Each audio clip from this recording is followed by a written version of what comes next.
So you're here because you're into minimalism and you're wondering what it has to do with fear or overcoming your fears. In this video, I'm going to take the tool of minimalism, which helps us remove life's excesses physically to unlock more joy, and talk about it in the context of mental minimalism, which helps us remove life's excess mentally and ditch the drama in our minds to live a more fulfilled life. And one of the ways we feel unfulfilled and not minimal in our thinking is when it comes to this whole idea of fear. Now, a quick acronym that I always remember about fear is that it's FEAR, false events appearing real. That means that most of what I fear isn't from my reality or events that happen to me, but the story I make up about reality, about what might appear to be real in the future, some scary events in the future. And so that's a universal acronym that helps us reframe what fear really is. In fact, I had a great teacher one time tell me, if you want fear in your life, get a future.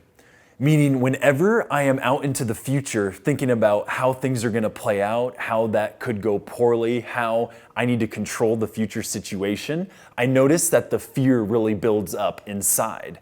And a good indication that you are in fear comes from your body. You'll feel it right in your chest.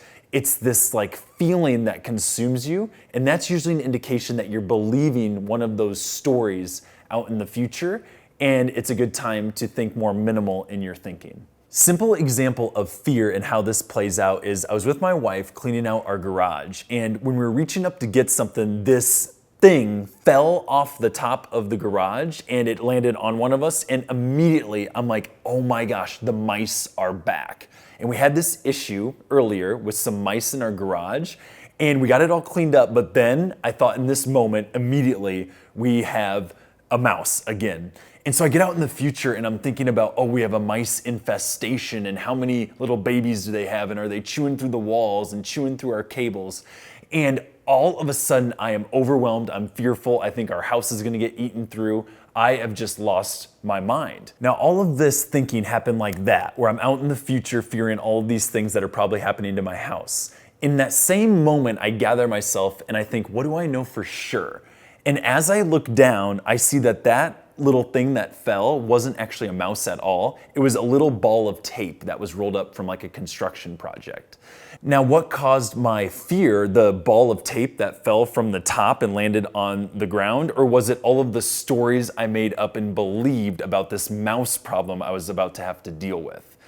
Now, I hope you can feel that metaphor, how many times we turn a ball of tape into a mouse infestation on a daily basis. And that seriously is our source of fear. And so you might be asking, how do I avoid this if that happens so much? Could be 50 to 100 times a day. There's a simple tool to get more minimal in your thinking that we call the Edit Your Story tool. And so what you do is whenever you're fearful or worried about something in the future, just write that all down on a piece of paper, everything you're thinking. And then once you have it all down on a piece of paper, whatever you're fearing, don't limit it, put it all down. Then you go back through, and what you have to do is cross out anything that you don't know to be true, anything that's a judgment, anything that might not happen, could never happen, you're not sure if it will happen, you cross all of that out. And what you'll be left with on that piece of paper will seriously make you laugh and the fear dissipates, which would be a piece of tape fell from the ceiling and I need to pick up the piece of tape.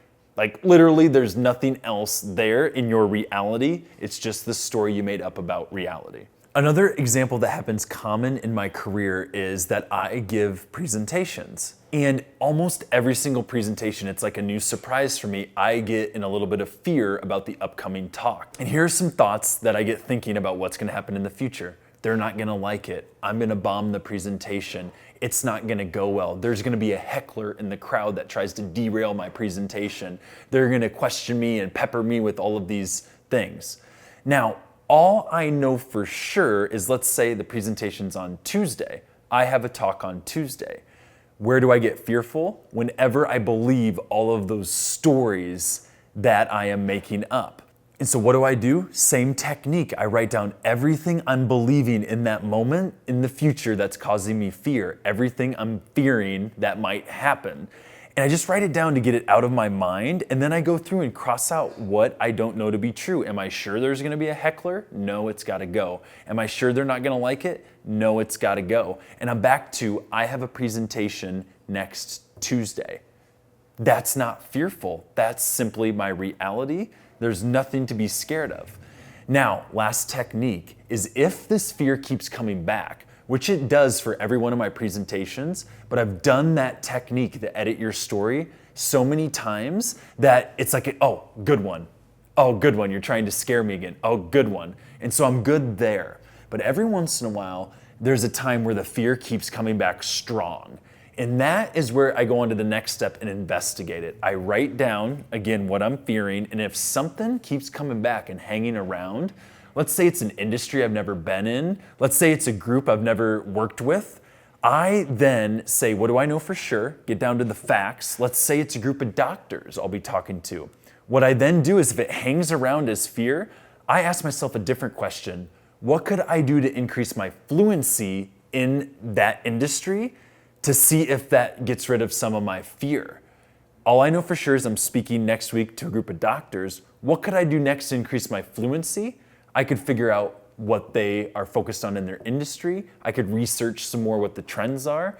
I could research a good intro or find some more stories for healthcare.